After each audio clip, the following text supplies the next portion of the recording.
Welcome to An Unexpected Launch, a show about stories and the people behind them. I'm speaking with people who've gracefully navigated an unexpected life circumstance. These are stories of resilience, connection, and community. These are stories of lives being reimagined, rewritten, and rebuilt. I'm Kirsten, and today's story is about Renee and Piripi. They recently launched a fantastic podcast called Me and My Gay Ex-Husband, where they vulnerably share their journey, what it was like for Piripi to come out as gay, and Renee's experience navigating his coming out. Their podcast is a powerful research that openly touches on important issues that are often associated with stigma, such as sexuality and mental health. Renee and Piripi met at 13 years old, and their connection was instantaneous. They started dating when they were 15 years old and were together for 11 years before they married. Happily married, they discussed buying a house, having children, and building their life together.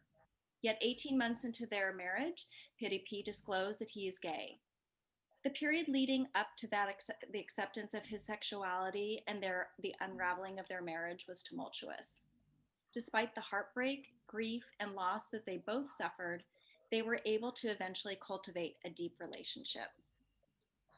Today, Renee is joining us from New Zealand and Piripi from Australia, and I am thrilled to welcome you both to An Unexpected Launch. Hi, Thanks for it's having so good us. to be here. Thanks for having us. Thank you. Thank you very much. Thank you. Well, I'm just going to dive right in as I typically do. And Piripi, you grew up in a traditional religious family and one who shaped your view of who you were to be and how you were allowed to live. And despite questioning your sexuality from a young age, you suppressed those feelings and you had convinced yourself that you wanted a wife, marriage, and children. So, can you share with us the process of realizing and accepting that you are gay? Yeah, so it was a really long and slow journey, really. Right from a very young age, I knew that I was different. I acknowledged that within myself, that I knew that I was different. Um, and through my teenage years, I did experiment a little bit and kind of figure out where I was on the spectrum. And I identified mostly as bisexual to more towards the straight side. And I think a lot of that was influenced by my childhood and by my religious beliefs, or what I was told was supposed to be the way that I should live my life. So I didn't like to define my sexuality completely. I didn't want to be in either a gay box or a straight box. I just kind of said, well, I like Renee, and it doesn't matter what gender she is. That's just what I like. And that then led me to feel that I was going to have this future where I would get the children and I would get the house and everything that you're supposed to get when you're in a straight relationship, or what you would kind of strive for in a straight relationship. So for me, realizing that I was gay, I struggled with it because I tried to think that I was bisexual through that whole period. So the idea that I would then make that leap from bisexual to gay, that's where I really struggled. And honestly, it's something that I am still struggling with trying to define, but I know that I'm a lot further on the gay side than I am on the straight side, or what I would have admitted to back then. So yeah, it was a slow journey, and one that was taught to me at a young age, and how I thought I needed to be. I did question it growing up, but in the end, I realized that I was gay. So, knowing that this was such a process for you, when you finally came to that moment where you could first admit to yourself the words, I'm gay, how did that feel to first accept that in yourself? So first accepting it within myself, honestly, is something that I actually am still struggling with. It's something that happens so slowly. And for me, even though there was a moment where I knew that it was true, I still sat in the denial period for a very, very long stage. So yes, initially it hit me like a ton of bricks, and I knew that there was no turning back from that point. I couldn't go back to my straight life. I denied it, and I struggled with it immensely, and I'm still kind of struggling with it, to be honest. It's something that just happens really slowly throughout your life, and then once you make that realization, or that realization clicks in your head, you then know that you have to start acknowledging it, and you have to start doing stuff that's going to get you to your end result, if that makes sense. So yeah, that's pretty much. I so appreciate you sharing that you are still struggling, because um, not everybody's ready at the same time. For some people, and this, I just listened to an interview with Pete Buttigieg, and he was asked, it was National Coming Out Day yesterday, and he was Mhm. asked what he would say to somebody who was struggling. And something that really resonated with me is he said some people are ready when they're 15. Some people are ready when they're in their 70s. And it's so important for individuals who are struggling with coming out to know that you may come to the point where you can say I'm gay, but that doesn't mean it's going to be easy thereafter. There still is going to be some struggle. So as you're continuing to struggle with this, what do you fear most about acknowledging that you're gay? So it's not so much a fear, it's more that I find that when you're having to box yourself, or where you have to put yourself into a category, it automatically sets out how you're supposed to be in your life. And I find that to be really dangerous. And that's what I've learned through my straight years, is that if you do say that this is how you're supposed to live your life, you do end up questioning everything that you do. Really, it's just about me living. I don't need to say that I'm totally gay in order for me to feel like I'm gay, if that makes sense. I don't have to live by everyone else's restraints and their social acceptance. I don't have to. And that's where I say that I'm still struggling, is because I know that to a degree people do have to then box people in order for them to get some sort of understanding. But at the same time, it's like, well, why? Why do I have to? And I've kind of realized I don't. So it's kind of finding that right balance for me. So yeah. Mhm. Um, Absolutely. yeah. So Renee, Um, I'm going to ask you a question. When you and Piripi were younger, he Mhm. admitted to you that he had some experimentation and maybe he was bisexual, and you really respected this. This was something that you really liked in Piripi. So when your marriage began to strain, did you wonder about his sexuality? Did you wonder in those moments where it was so difficult if he was gay? Yeah, I did, and I flat out asked him at one point. So I think it's important to touch on the point that Piripi made about the fact that when we were younger, and really our entire relationships together, we tried not to be defined by a stereotype. We tried not to conform to specific gender roles for the sake of conforming. We What mattered to us was about being happy and about acknowledging if this is working for us, and do I love you, am I happy, is this working? And the answer was always yes. So the sexuality question was, it was a non-event. It was something that was there, and we were very fluid in terms of our thoughts around sexuality and our approach to sexuality as well as gender and everything else in our lives. So it never really played a key role, but when everything started changing, and it happened very, very quickly, I asked the question, and I said, maybe this is something, is this a consideration? Because I was clutching at straws, trying to figure out what was going on and what had turned my world upside down. So I asked the question and said, is this something that has become a bigger part of our lives than we'd previously given it credit for? Is this something that is now an issue that previously was just something that was acknowledged? And the answer was no.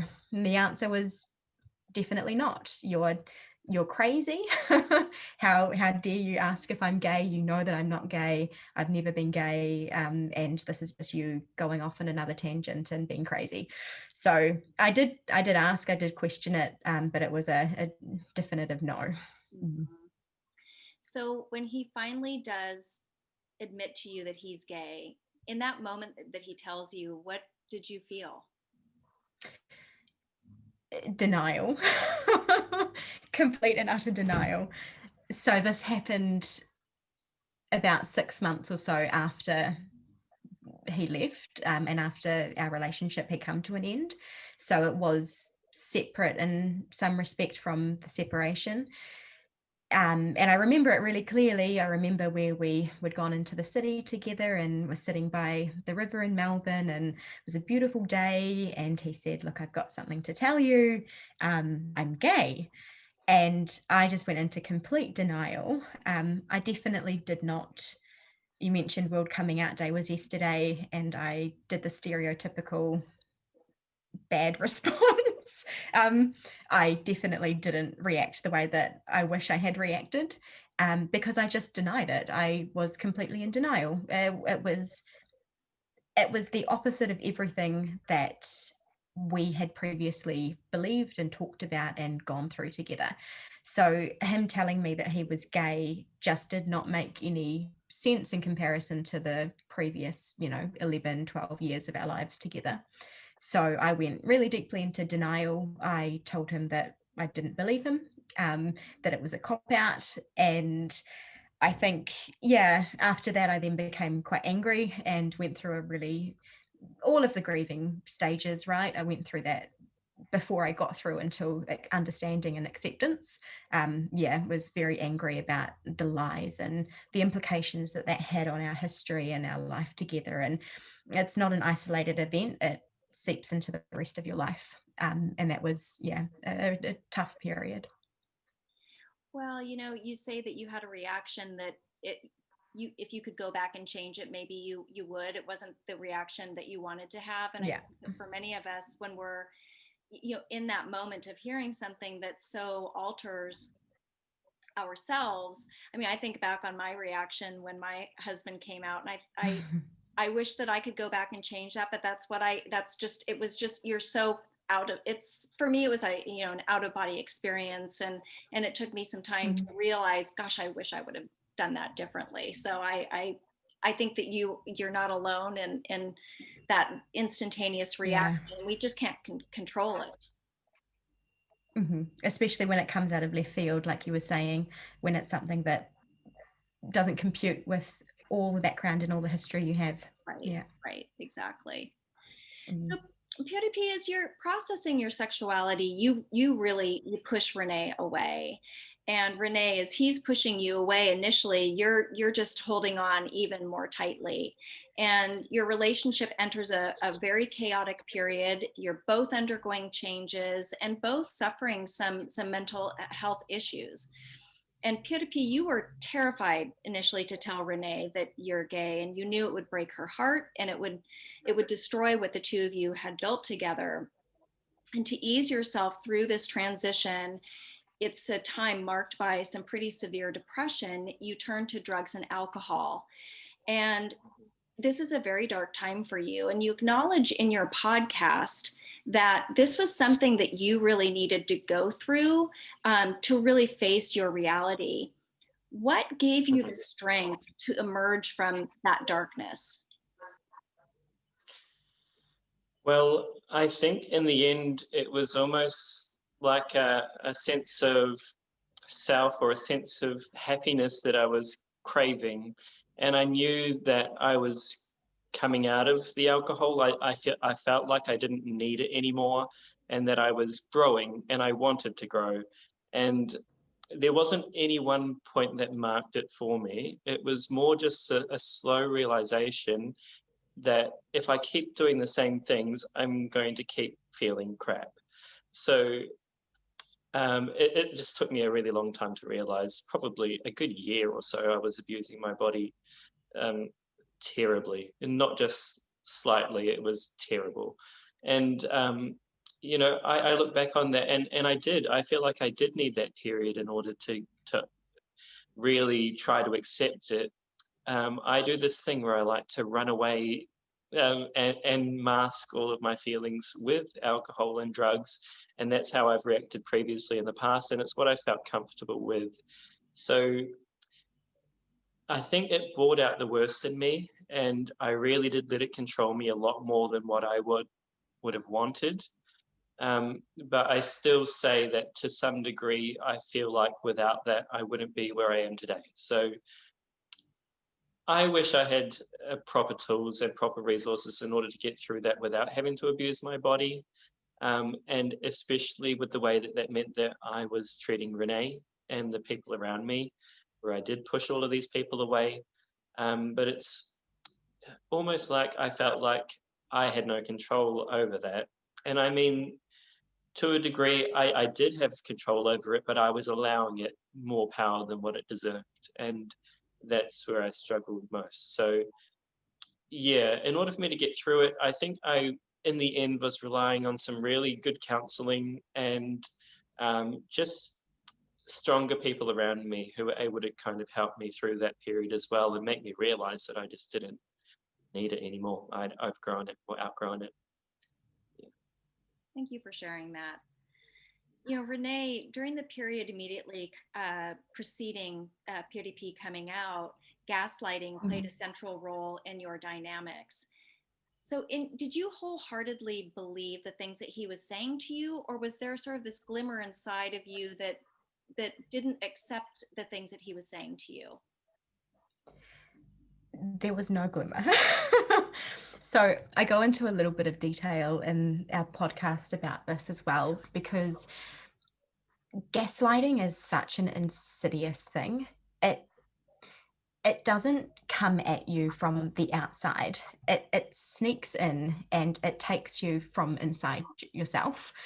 So you don't have room to question whether or not what they're saying is true, because you know that what they're saying is true. They it's a form of manipulation, gaslighting, and what it does is it makes you question really key fundamental things about yourself. It makes you start to question everything. So what you know, what you think, what you feel, what you know is truth, what that person said, what your memories are. It really hits you at a really base fundamental level. So there's not really any room to question whether or not what he's saying is true. You just know that that is true. So I didn't have any internal defense against what was coming at me. So I believed absolutely everything.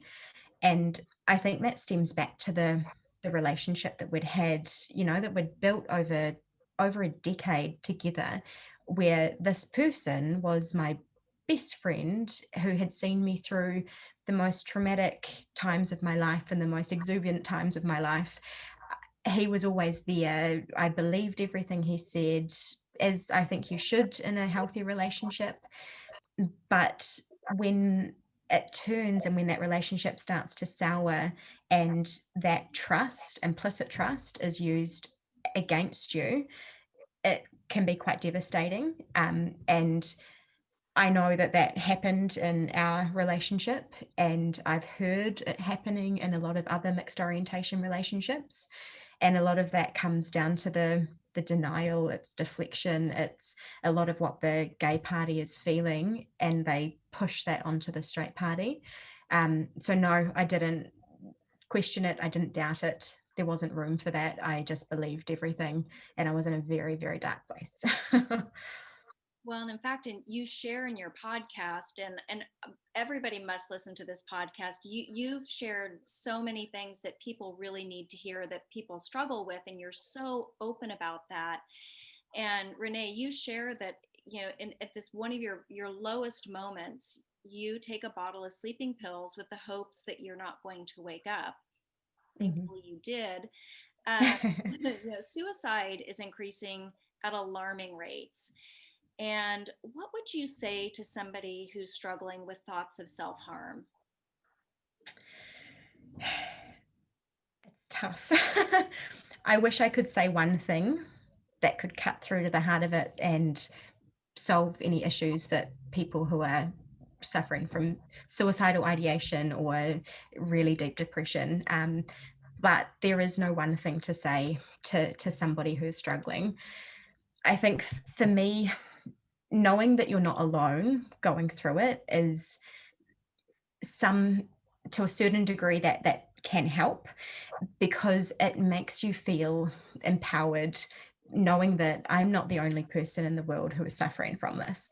That's part of the whole reason why we're doing this podcast to begin with, is to talk about a story that is otherwise just super represented in media and in our lives. So personally, I had never been depressed before. I had never suffered from any form of mental illness.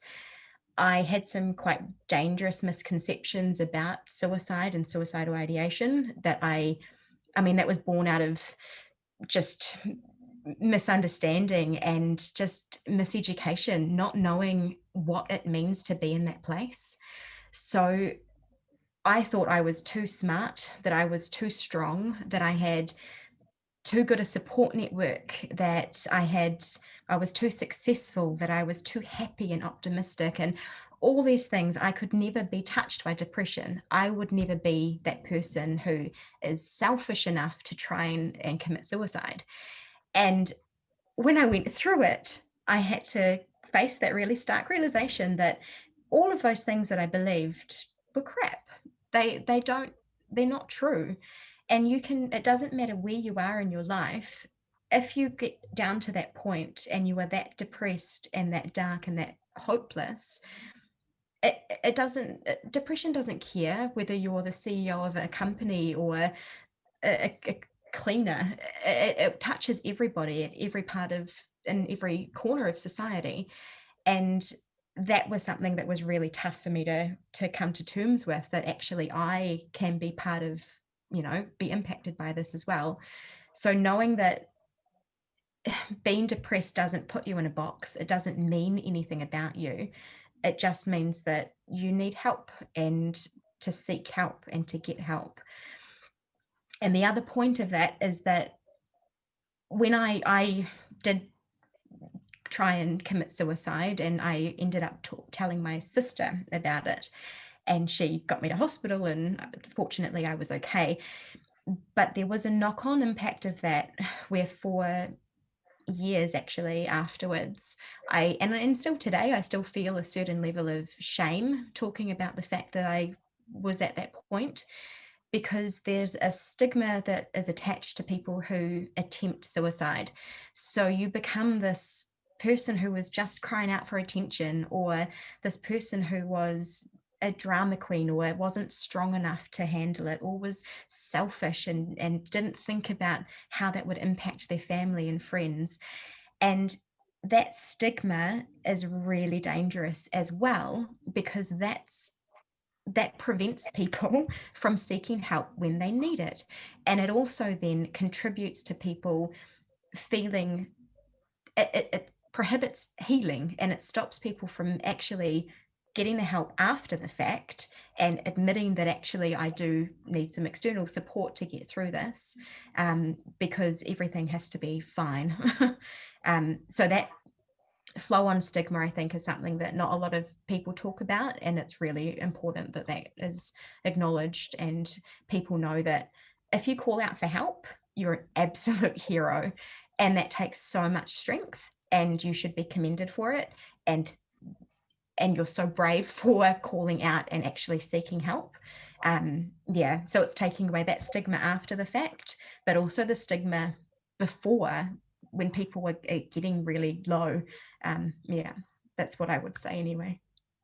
Well, and thank you for sharing that, because it really is, it's people feeling alone, feeling that they don't have the resources, and thinking that there's nobody else who's going through this, and that's so isolating, and that Mm. reinforces those feelings of shame that you may have, that absolutely prevent you from seeking the help that you need. And where all of this starts to change is through conversation. And that's why I'm Yeah. so happy to be talking with you today, that you're having your podcast, because you talk about those things that are really hard that most people don't want to talk about. And so kudos to you for both sharing so deeply and, about very painful and personal moments. um Piripi, I was so fascinated by the episode when you talk about your coming out party, and I'm using air quotes. You anticipated that once you came out, it was going to be wonderful and you were going to feel light and you would magically step into this new gay life with ease.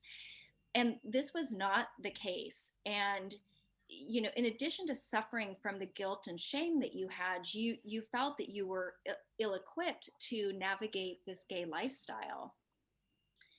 What would you say to men or women who are struggling to navigate this process? Yeah, so it's a really good question, and one that I wish I heard the answer to when I was going through that. Um, so just to give it some context, I had no idea what I was doing. And for a lot of people, when they are coming out, it is great and it's amazing and it's everything that they wish it would be. But as you said, for me, it just wasn't. And that's because I was still holding on to a lot of the guilt, and a lot of the shame, and I really let that rule my life. So when I added in the drugs and the alcohol that I was abusing, um, and then mix it in with the mental health issues that I had at the time, um, I did find that it was just a bit more difficult than what I was anticipating. But it's how I reacted to that was really quite dangerous. I would then seek happiness through having casual sex with men, or putting my body on the line to then try and feel some sort of happiness, because I just wasn't getting that internally. And I was really trying to get that from external, that sort of external validation. And that's where I wish that I had those resources available in order to get me through that. Um, Really, it's just about reaching out. So looking for things online, because I wasn't looking for any help. I thought I could do it all by myself. I thought that I knew everything that I needed to know. And now in hindsight, I'm like, God, I wish I had just gone out to those support groups and reached out to like-minded people, reached out to people who are going through the same things, so that I didn't have to live this really dangerous life in order to kind of figure out what I was doing with my life. I could have skipped all of those dangerous parts and got to the end result, which was for me to actually find happiness in myself and not try and find that externally. So yeah, I think it's so important that people reach out.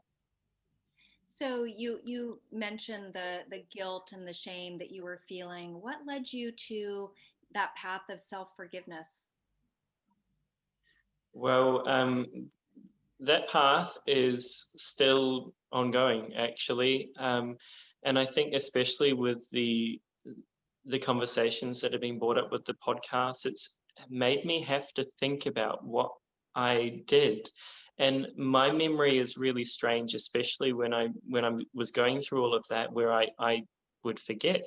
So hearing it in a podcast that I can play on Spotify to myself and hear myself being shocked when I hear about all of these things that I've done and said, it still does bring me a lot of shame and a lot of guilt, because I always thought that I was stronger than that, and I always thought that I was better than that. And just hearing that that's how I treated my best friend, it's hard. It's really hard. And really, it's just about being patient with yourself. And I know that that sounds really cliche, but understanding that that's what you've done. You can't really change that. And you have to get to a point of acceptance of, yes, accepting that I've done all of those really horrible things that I never thought possible, and listening to myself say it and acknowledge it, and listening to Renee's story and actually accepting it. That's helping me on my journey. I'm not there yet, but I'm so much further than I was, say, 2, 3 years ago, and especially after that point of disclosure. So, you know, I'm getting there, and it's encouraging anyway. So we'll see how we go. Well, I think it's so important to acknowledge that all of this takes time. I recently had a conversation with somebody over Instagram whose husband just recently came out, and she's just in that very initial stage of that devastating grief. And I had written a post to my gay ex-husband yesterday, and it's been 5 years, but literally tears were streaming down my face the entire time. And so this journey takes a long time. And when you're in a relationship with somebody for decades, it takes time to unravel and unwind your identities. And it takes time to forgive yourself and that other person. And grief is a journey that I personally don't think grief ever goes away. I think its grip lessens with time, but for me, it's always there. And I never want people to feel discouraged, to think, because I thought this myself, I think it's been a year, I should be fine. Or it's been 2 years, I should be fine. Why am I not healed? And I think it's so important to acknowledge that this journey of self-compassion and forgiveness for ourselves and others and managing grief, it's a lifetime journey. And I think that it shapes your life in really beautiful ways. It wakes you up to things that you would have never thought of. And so it can be so devastating on the one hand, but as you move through it, there are things that come out on the other end that you would have never expected that are beautiful. Renee, I so related to the episode where you were talking about sort of the coming out from the after party from your perspective, because I felt the non-after party. Exactly. You're suffering, Piripi is suffering, but you're also suffering for very different reasons. And externally, you see him being celebrated and he's congratulated. And in the meantime, you have nothing to celebrate. Your life has fallen apart. You've lost your spouse, who's your best friend. Share a little bit about what this period was like for you. Yeah, it's that juxtaposition between a celebration and a devastation. And it's how do you reconcile that? Because how can I, firstly, I believe wholeheartedly and truly that coming out is something to be celebrated. I think that anyone acknowledging their truth and living their lives the way that they see fit is something that should be celebrated, regardless of what that is, and especially for coming out. But then with Piripis coming out, it was in line with my absolute devastation and the lowest point that I had been in my entire life. So that was really challenging, trying to reconcile those two sides of the same coin. I think during that period, like I said before, and you touched on as well, those stages of grief, and it doesn't really ever go away, that grief process. You find yourself,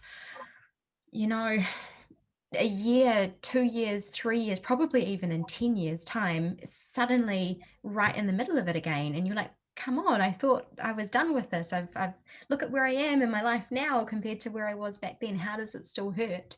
But it's something that you just keep working through.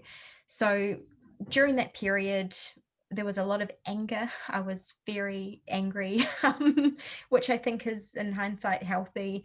I needed to separate from Piripi as well. I couldn't be friends with him. I needed to draw my boundaries. And I think I somehow managed to find the positive side. And that's what really helped me through in that journey, was trying to see, okay, that's done. That side of my life is done. What's next? What else can I do? And how do I actually make the most of the situation I find myself in? Where's the silver lining? That has to be here somewhere. How do I work through that? So yeah, that period was very much about looking internally, pulling on my support network. But in terms of my emotional state, I was overwhelmingly angry, and also working through that shame, because no one talks about this. No one talks about your husband being gay. And there are all of that stigma and all of those feelings that you have to work through internally as well. So yeah, shame and anger were my two overriding feelings during that coming out period. One of the things that you both talk about in the podcast is when somebody comes out and people say to you, "What? Well, of course," or "Obviously," or "Didn't you know?" And when you guys were talking about that, I just, because when people said to me, it made me question my judgment, and I thought, well, if everybody else knew, or did I miss something? And it was such a hard question for me to answer, because I felt like there was implicit judgment in the question, and I Mhm. don't believe that anybody intended it that way. I mean, these are my friends and family, so I don't believe that there's intention, but it really is a question that makes both parties feel very uncomfortable. um, and I think it's just one of those things that we continue to navigate, that people don't really think about. um, you touched on this a little bit, but I'd love to hear how, so you've gone from this very tumultuous relationship, you need to separate from each other, build your own lives. You're now doing a podcast together, and you've developed this deep friendship. So can you walk us through how the concept for your podcast came about? Sure. We're both looking at each other, trying to see Yeah, who will like go first. Renee, it's called me and my gay ex-husband. So the me would imply that That's you came up with the idea. okay. Well, I did come up with the idea, and I was living in Germany at the time. Like, obviously, I'm in an isolation hotel at the moment. I've just moved back to New Zealand. I haven't been allowed to really touch New Zealand soil yet, but I was living in Germany, and I had been through quite a healing process over the course of quite a long time, where I felt incredibly strong, and I just had this sense of peace, I suppose, kind of wash over me. And I thought, I think it's time. And I think I feel like I'm strong enough, and I am in the right place mentally, emotionally, and physically to actually share the story. And the concept of the podcast was really simple. It was to tell the story that is usually kept quiet or swept under the rug. It was to tell people what happened, and to hope that people connect to the story and understand that they're not alone. Because when I went through it, I felt alone, and I felt like I was the only person in the world who was faced with the situation I didn't understand, I rejected and did not want to be in, and I struggled, and it had some really terrible consequences for me. And my one hope was to have one person identify with the story and feel connected and not feel alone. If it could help that one person, then my job was done. And I felt that the idea of having Piripi and I talk together was really powerful, because we still have a good relationship. We are friends, and we still support each other in a different way. We're not together, but we still have respect and love for each other that I think comes across. And I wanted to share that with people as well, so that a lot of people, if you are in a mixed orientation relationship and you lose your best friend, that can be just as devastating as all the other challenges that come around coming out. And it doesn't happen all the time, but sometimes it is possible to still have a relationship, albeit a different relationship, after the fact. And that's, in my opinion, a hopeful message, and one that I wish I had known and heard and could connect to 4 years ago, when I was surrounded by black and completely overwhelmed by this unknown and in a really, really dark place. So that was, yeah, where it came from my side. And I called you Piripi. Yeah, I think that for me, it's very much everything that you've just explained there, but it's also because when I was thinking about the kind of resources that would resonate with me, and something that would have helped me had I listened to that during that period, I wanted to create something like that. So I wanted something that was honest. I love that we can be Yeah. so raw in it. We laugh, we cry, we argue, just something that just feels very real, because I find that a lot of the resources out there can be unrelatable, and it's because you don't get that raw emotion. So the chance for us to be able to create that together has been like a no-brainer, really. So getting those resources and also knowing that we can help people is really the reason I said yes to it as well.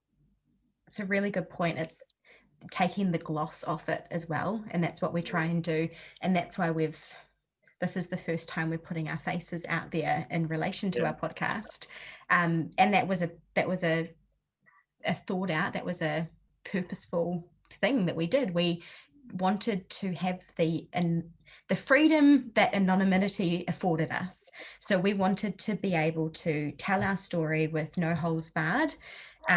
And the one way that we knew that we could remain authentic and stay true and actually tell the reality of what happens is by having a bit of a barrier between who we are and sharing that story, because sometimes it's easier to talk into a void as opposed to face someone and tell the story. It allowed us to strip off and to be vulnerable and to share the truth. But I feel like now we've progressed enough in ourselves and in our podcast as well that this is a natural evolution in that, and to that next step, being able to maintain the authenticity without the stage fright, I suppose. That's right. Yeah, I agree. Well, I have to say I'm absolutely honored that you have just agreed to do the video, because I do think that it helps that connection. I think that people see themselves in other people when you have somebody to look at and to see them and to see their emotions. And so I'm really thankful. You know, on your podcast, you, as you say, you are very vulnerable and you are sharing some very painfully personal moments. And so you are 100% successful in achieving what you set out to do. What did it feel like when you had recorded that first couple of podcasts and you push play and your story in all of its grit and glory was out? How did that feel? You want to take that one, Piripi? Naturally I felt scared. I felt scared. It's not something that I'd openly spoken to a lot of people, and the idea that people that are around me might hear this and actually understand the truth of what I was going through, or the truth of all of the terrible parts of that as well, were going to be readily available to everyone around me. It was scary. But that kind of dies down over time. You then realize that that's all part of that journey, is really, in order to own your actions and to own your thoughts and feelings, you have to kind of unashamedly put it out there for people to judge if they want to, and then that's just fine. And that was a slow thing as well. So yes, the first few episodes were really like, oh gosh, it's that time of the week again. And now it's sort of just like, okay, another part of the puzzle that everyone gets. So it's it's changed over time, but it's good now. Yeah.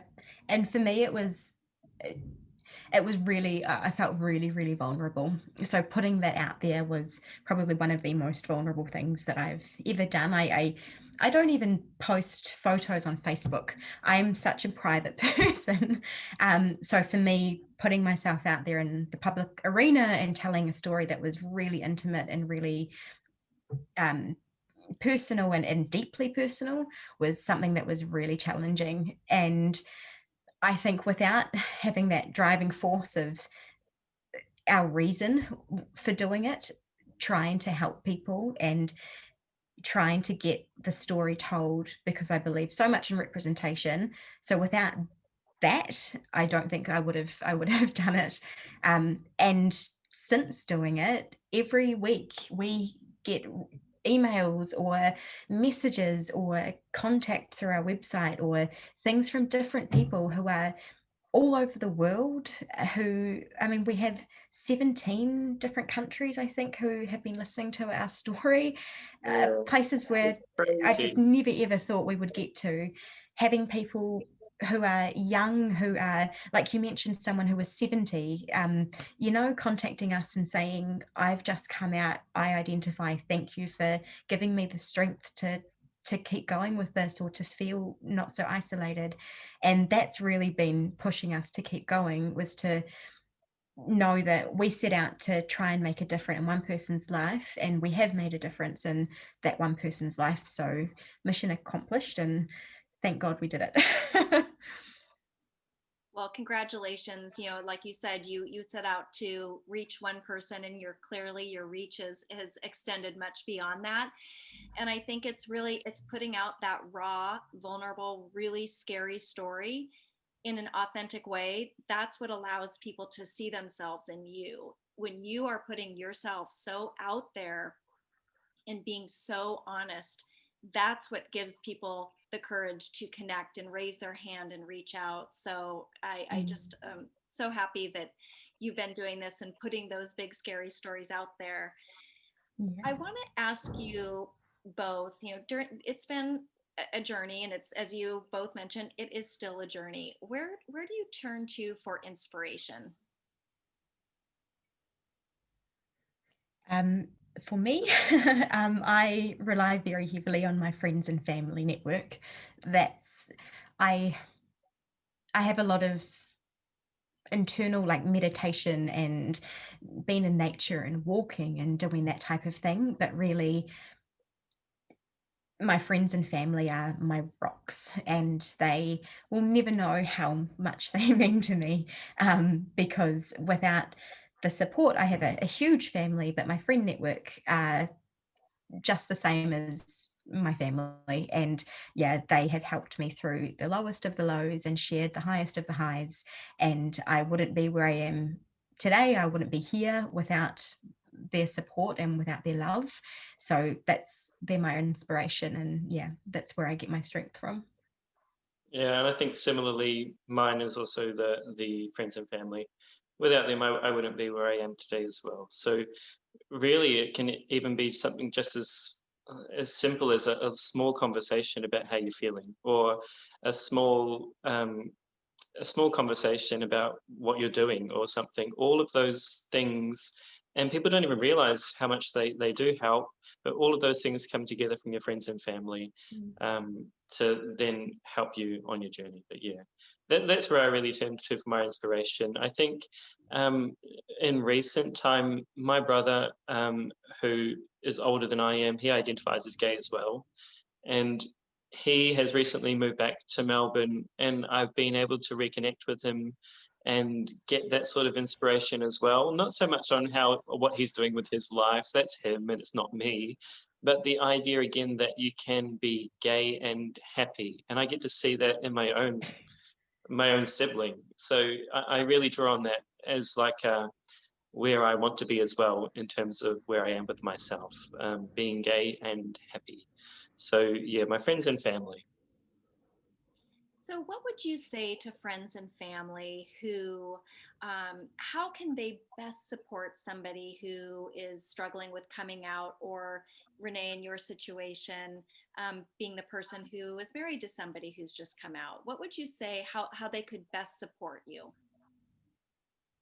Yeah, well, interesting you ask, because I asked my sister this question recently. And I said, as a support person, it must be so difficult. How do you do it? How are you there at 3 in the morning, hearing my story again and again and again, and supporting and being non-judgmental and just being there? And she said, really interestingly, I got support. And she said, I then, so my mum always said to me, a problem shared is a problem halved. And I believe that it's about sharing the load. And this is why we have community. It is why we have people around us, because as a group, we are stronger than as a solo one person. And that applies for people struggling, like I was and still am at some parts of the time, at sometimes as well. But it also applies to people who are supporting someone else who is struggling. You also need to get that support. And I mean, she said to me, I went to my GP and told them what I was going through, and I spoke to a counselor myself about how can I be a better support person, how can I support this person without being dragged into it and without becoming overwhelmed myself, and maintaining self-care and good personal and mental health, as well as being there to support this other person. So it's the same concept. You reach out to your support network and to the resources and people around you. That's what I would say. And having that non-judgmental support, just always being there, and that unconditional love, it means the world. And like Piripis said as well, you might not actually realize it, but a conversation you have with someone today might come up 5 years down the track, 10 years down the track at a certain point, and you'll remember that conversation, or that little bit of love, or that compliment, or that one little bit of kindness that was afforded you. And it can mean the difference for somebody. It can mean the world to somebody. So yeah, that's what I would say to the support networks. Yeah. Yeah, and I think exactly the same with what you've just said there. And I think, again, like you said, the importance of having non-judgmental help through that as well. I think that that's really key. A lot of the time, a lot of people just want to talk about it. They don't want you to fix it. They don't want you to give your opinion on how you're feeling. They just want to talk. And I was lucky that I did have that around me when I did eventually start reaching out. But I think that that was a key moment for a lot of my friends and family. Because like you were saying, Kirsten, a lot of your friends and family, they don't know whether or not they're going to say something that's wrong during that period, and it can be like walking on ice around you. But it's important that you understand that people are human, and some people might not say the right thing to you, and you do have to have that kind of resilience. But at the same time, surrounding yourself with people that are non-judgmental about what you're going through, and are there to support you as opposed to tell you what to do. I think that was key for me anyway. Well, and I think that sometimes people are afraid to say something for fear of saying the wrong thing. Mm-hmm. And what I would say is, something may sort of strike me as feeling, maybe putting me on the defensive, but at the end of the day, I knew that everybody who was saying something to me was saying it from a place of love and That's right. caring for me. And so I knew that in my heart, that they were trying to do whatever they could to support me, and they didn't know what to do or say either. And so what I would say to people is, don't be afraid of saying the wrong thing, because you never know what, and actually something might be right today and wrong tomorrow, depending upon where I'm at. And so say anything, just be there and support. Don't worry about saying the right or the wrong thing. It's more important that you're just there for people. That's right. So you've both been on and continuing on these journeys. And something that I said earlier is that I believe that through our journeys and through our lowest moments, unexpected gifts come into our lives. And what would you say for each of you an unexpected gift of your journey has been? I think that for me personally, and it might be very similar to Renee's answer as well, is just really finding that sense of self, and one that I didn't feel that I even needed to find. This journey has been a whirlwind, and just realizing at the end of the day I can get through it has been confronting at times, but also really rewarding. And just understanding that I don't have to make decisions based on other people's feelings in order for me to feel happy. That's been probably the major gift that I've taken from all of this, is that real sense of self and that sense of self-belief that I wouldn't have had otherwise at all. But again, it's not something that I thought I needed help with, because me and Renee were so solid and so strong, and we had each other's backs. But to realize at the end I can do things and still be fine has been amazing. I love that. Yeah, that's great. I think for me, the unexpected gift was freedom. It's, I don't know. I I feel like, as devastating as it was, it is literally a gift to be allowed to take control of your life moving forward. I was able to reimagine everything that I wanted, and I was able to find joy in things that I had neglected previously, picked up old goals and dreams that I had kind of put on the not this time pile, and been able to explore things, like Piripis said, to find that internal sense of self-worth, so that I'm not looking to an external source for that. I'm actually finding that within myself. And so that really deep feeling of, I don't know, fulfillment, but also that freedom that suddenly I am. And that can be scary. It was scary at the start, but it's something that I've learned to like absolutely embrace. And I'm so happy about where I am right now.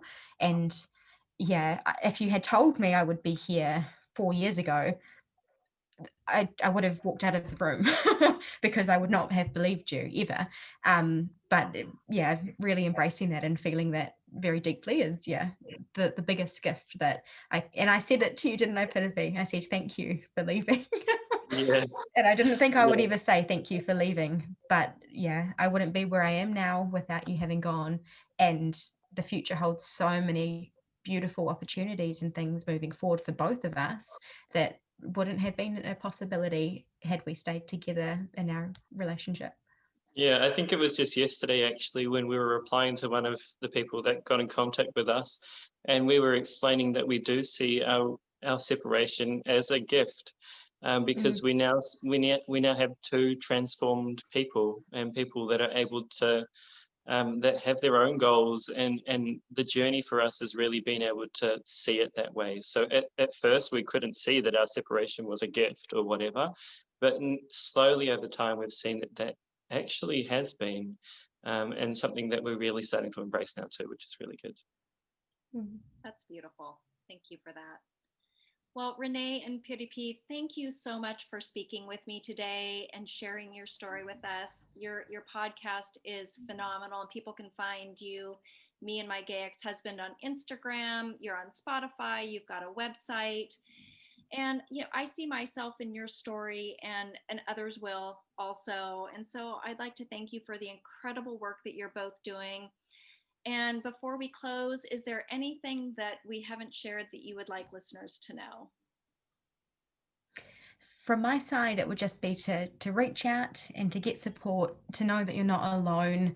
There's a couple of resources we've got, which I think we'll share alongside this, like Lifeline, Beyond Blue, Better Pride Australia, coming from the Southern Hemisphere. So a few different organisations, the Straight Spouse Support Network as well, places to go and reach out and feel like you're not so isolated and alone. And then I also wanted to say thank you to you as well for all the work that you do.